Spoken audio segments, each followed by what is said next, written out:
Up, kuhin sa akin ulit, nagbabalik. Bakte, part 2. Part 2 tayo. At may mga follow-up tayo na sasabihin. Okay. Doon sa part 1, salamat sa inyo sa mga nag-comment doon na nagbahagi ng kanilang mga experience. Nakakatuwa naman at ngayon nabasa ko doon na marami-rami pa rin tayo na nakakaintindi at nakakaalam nung history, nga. Marami-rami pa rin. Okay, part 2. Alam nyo ba, noong araw yung sa mga party-party na ganyan, libre ang mga babae. Walang entrance fee. Wow. Gulat kayo, no?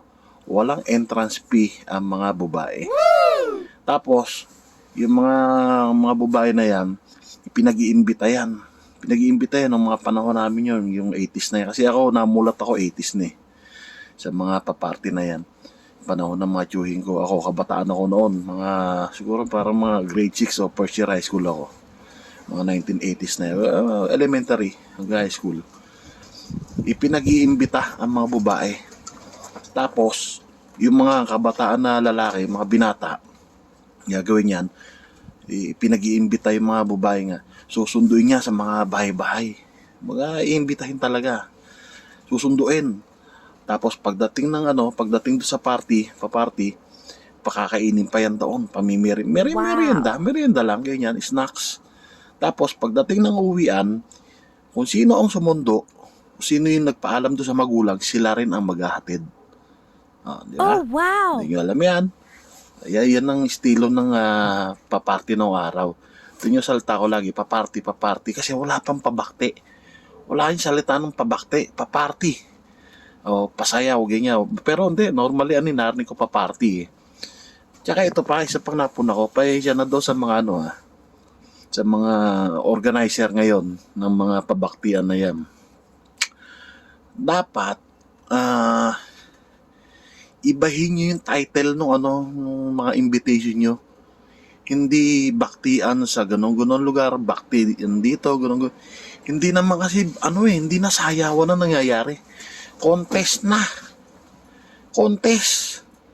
Isipin nyo, mas mahaba pa ang oras nung pa-contest nyo, yung pasayaw nyo doon sa mga kalahok o doon sa mga lumalaban ng besrak na yan.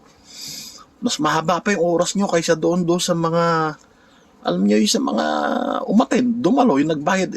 Isipin nyo naman, nagbayad ng entrance fee mga yan, tapos manonood lang mga nasa isang tabi. Pansinin nyo.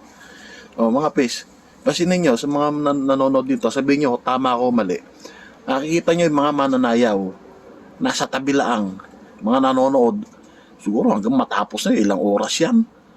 Huwag nyo, bigyan nyo ng sige, bigyan nyo ng oras, kung yung contest na yan, 30 minutes, mataas na yon. And the rest, ayun yung magsayawan. Sayaw, kasi noon dati wala yan, ganyan, contest na ganyan. Dapat hindi na pabakte sa gano'n lugar. Lagyan nyo na lang contest, baktiano, gano'n. Malinaw. Kung ako ganyan, hindi ako pupunta sa ganyan. Hindi na, panonoorin ko lang yung mga yan. Hindi na. Baka pag ako nagkurado dyan, walang manalo dyan Tapos, yung uniform yung magsasaka uniform. May katambal nga pala, nalimutang banggitin. Yung cowboy uniform. Ka ng bugi, Naka-cowboy. Ngayon nakakita nga niyan Naka-cowboy.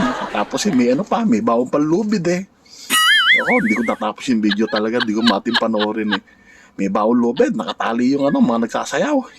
Isinogang kalabaw doon sa gitna nagparty kasi.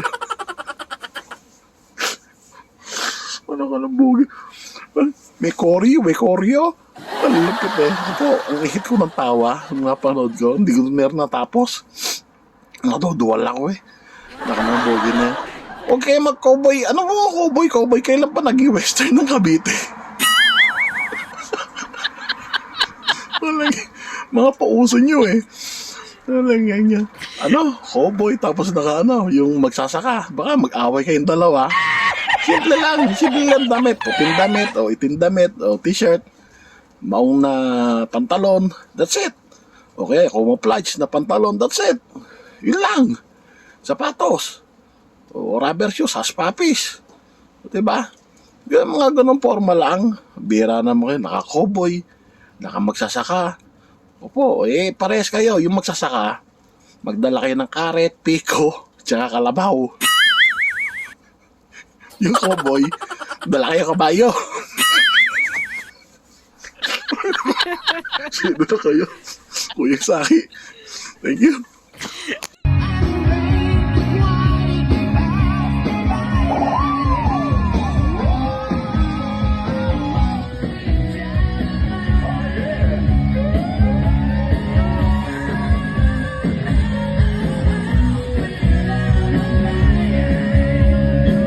Subscribe to my channel.